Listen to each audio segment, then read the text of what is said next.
Gente, eu acho que essa vai ser a resenha mais difícil que eu já fiz na minha vida. Bom, gente, eu sou o Lucas. Hoje eu vou comentar com vocês sobre o livro A Negação da Morte, tá? Do Ernest Becker. Ele é um livro bem técnico, tá? Que vai falar sobre um assunto bem pesado. Antes de começar, então, a falar sobre o livro, eu queria já deixar claro que eu não sou especialista em psicanálise, em psicologia. Eu não estudei, não tenho formação nessa área.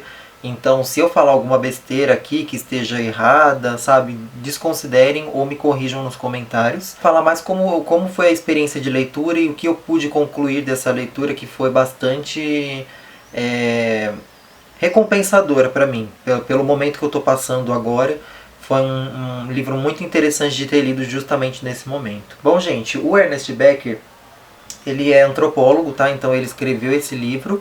Ele fez esse estudo e aí ele acabou morrendo 2 meses depois de ter ganho, do livro dele ter ganho o prêmio Pulitzer. Em 1974, né, ele ganhou o prêmio Pulitzer, 2 meses depois o cara morreu. Mas o livro foi premiadíssimo, ele tá aí ganhando novas edições até hoje. Essa daqui, a edição da editora Record, é um livro que tá bem carinho, tá? Tem até a frase aqui na capa, né, uma abordagem psicológica sobre a finitude humana. E é realmente isso, é o estudo inteiro. É ele mostrando o quanto que nós somos finitos, né? O como a gente é praticamente nada. Ele vai sugerir que o medo da morte ela é uma coisa natural, que todo mundo tem em algum nível, né? E que o ser humano tem a forte tendência de negar isso. Faz esse teste, gente. Se você começar a discutir sobre esse assunto numa roda de amigos, a tendência é que algum deles vai mudar de assunto. Por quê? É desconfortável. É muito desconfortável refletir e falar sobre isso. O que é irônico, porque a morte acaba sendo a nossa única certeza, né? A gente tem crenças, né? As pessoas têm crenças no que pode existir depois da morte, ou crenças espirituais em algum tema, mas nada disso é certeza, né? Porque ninguém morreu ainda para poder contar a história do que tem lá, né? Ou do que não tem.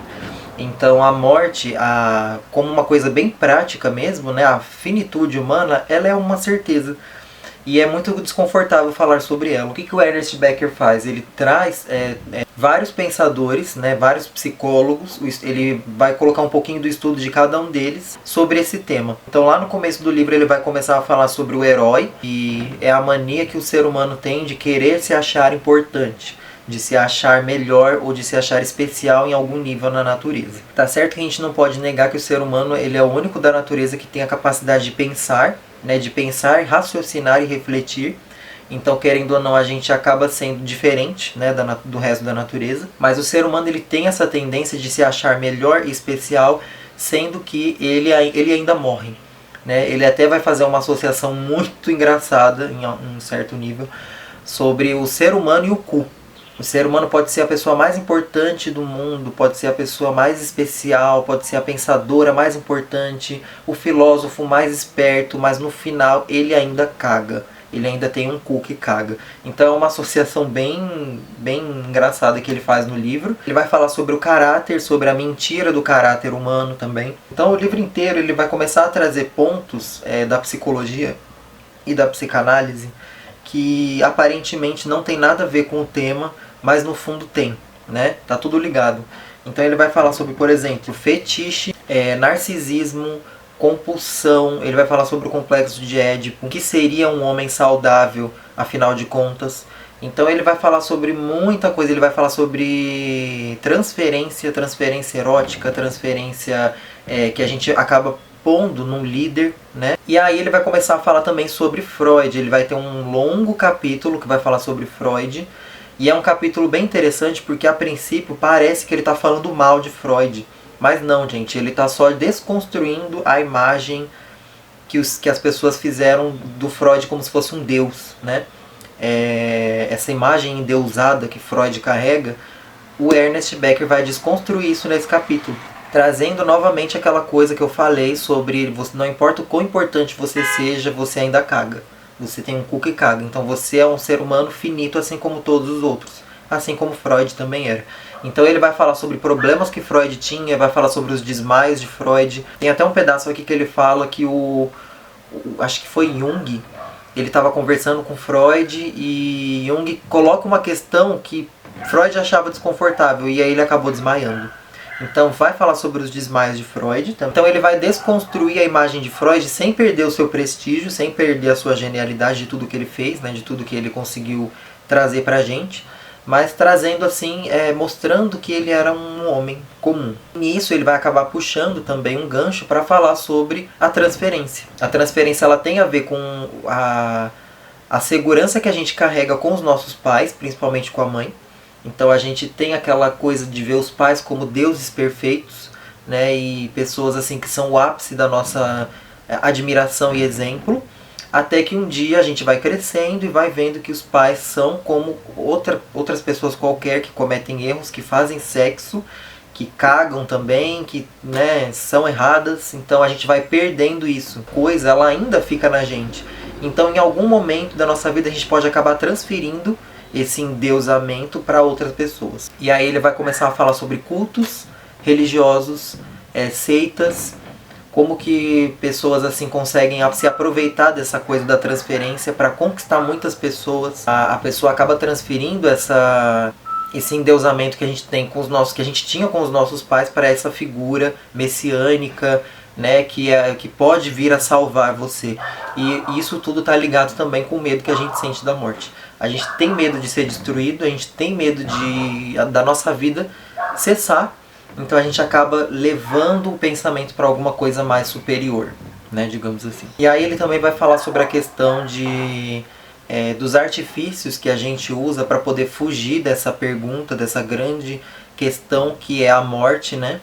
A gente usa, por exemplo, a religião, a música, a arte, né, a filosofia, os livros, a literatura. A gente usa tudo isso como se fossem artifícios espirituais para dar algum sentido para a vida. Porque se você fica muito na realidade, na coisa prática da coisa, pode gerar uma depressão clínica mesmo, né? Ou uma neurose. Ele vai falar também sobre neurose aqui no livro, o que é a neurose, né? De você ficar o tempo inteiro, não, eu não sou nada, eu sou merda, né? Da merda eu vim, da merda voltarei. Então isso pode gerar depressão também. Então são vários complexos que podem gerar desse choque de realidade. Mas ele ainda deixa claro que é muito importante a gente ter esse choque de realidade. Quanto mais você se apegar nas coisas fixas, práticas, mais saudável você pode ter a sua mente. Entretanto, estava falando que esses artifícios que a gente usa para poder mascarar um pouco dessa realidade cruel, né, e prática da morte, que a gente vai morrer mesmo, não são inválidas.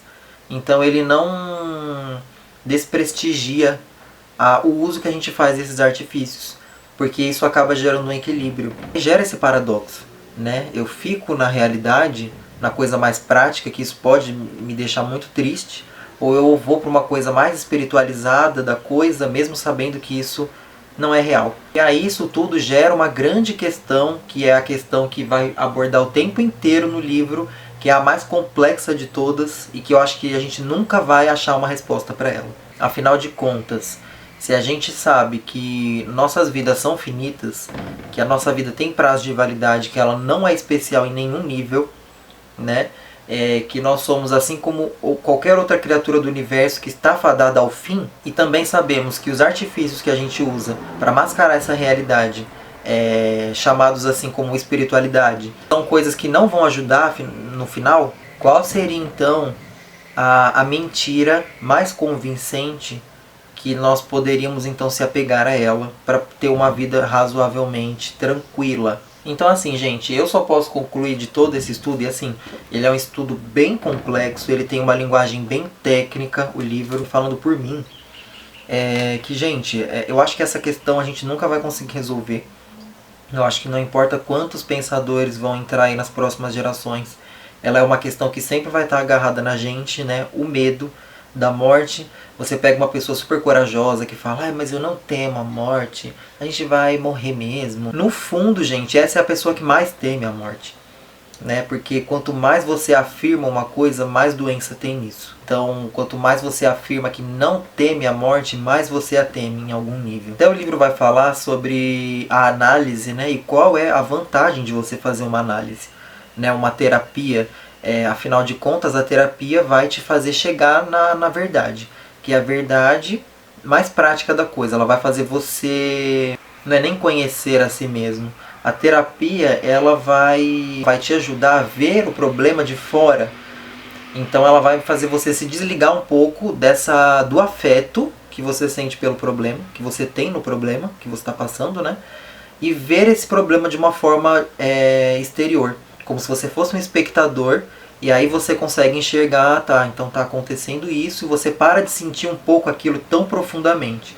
Então, querendo ou não, a terapia e a análise são muito válidas, elas ajudam muito as pessoas. Afinal de contas, quanto mais você reflete sobre esse assunto, mais você vai gerar angústia.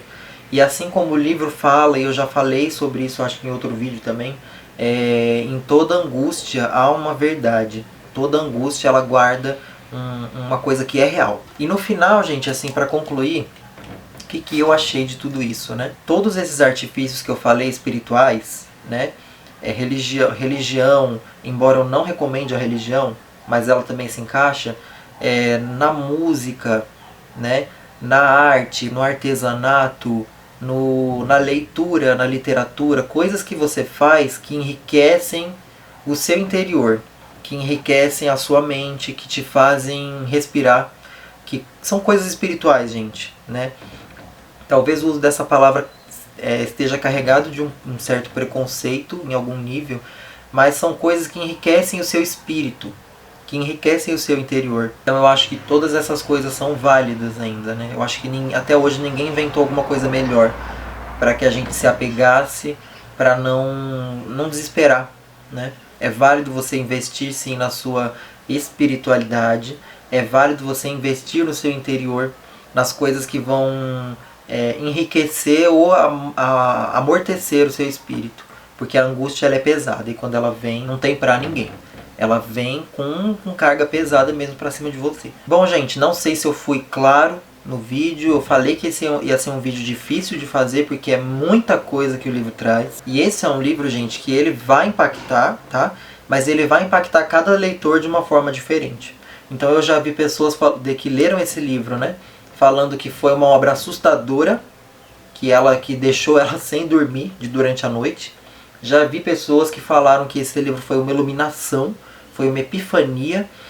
E pra mim acho que foi um pouco de tudo, gente, porque realmente é um tema pesado, é um tema difícil, é um tema que gera muita angústia, me gera muito crise existencial, crise de ansiedade, me gera muito refletir sobre essas coisas, e são coisas que eu penso todo dia praticamente.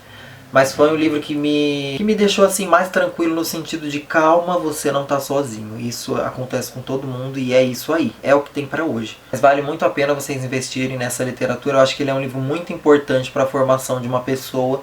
Eu acho que se a pessoa não tem nenhum tipo de angústia sobre a vida, sobre os seres humanos, sobre esse paradoxo, o meu Deus, ele está me abençoando com saúde, dinheiro, o meu Deus é muito bom, mas por que o seu irmão está lá na fila do ossinho, né? Na fila do ossinho do açougue, passando fome, tirando lá o ossinho, comendo ele cru, de tanto fome que ele tá, sabe? Por que o seu irmão está morando na rua? Cadê o Deus, o seu Deus, que está te abençoando, que não está abençoando ele? Você é melhor do que ele em quê, afinal de contas? Sendo que você também tem um cu, você caga, você tem os mesmos erros que aquela pessoa. Então por que só você está se beneficiando dessas bênçãos de Deus, né? E se ele não faz nada, se ele não interfere no sofrimento daquela pessoa, mas interfere só no seu, talvez porque você nunca tenha pecado antes, isso diz muito sobre ele, né? Eu acho que isso diz muito sobre o seu Deus. Então é isso, gente. Eu acho que vale a reflexão, vale a empatia, vale a gente se questionar sobre essas coisas, por mais desconfortáveis que elas sejam. E eu sei que é muito desconfortável. Façam aquilo que eu falei, gente, na rodinha de amigos. Joga uma intriga dessa, joga uma coisinha dessa pra você ver o que acontece. Alguém vai mudar de assunto, ou vão te chamar de besta, de tá falando muito, tá falando merda, e vão voltar a falar sobre alguma outra trivialidade. Então é isso que vai acontecer. Gente, espero que vocês tenham gostado, tá? Se vocês querem um vídeo aí, parte 2 de algum tema que ficou, me falem, porque esse é um livro muito complexo, tem muito tema aqui a ser falado. E é isso aí, gente. Vamos que vamos. Espero que vocês tenham gostado. Beijo para todo mundo. Até a próxima.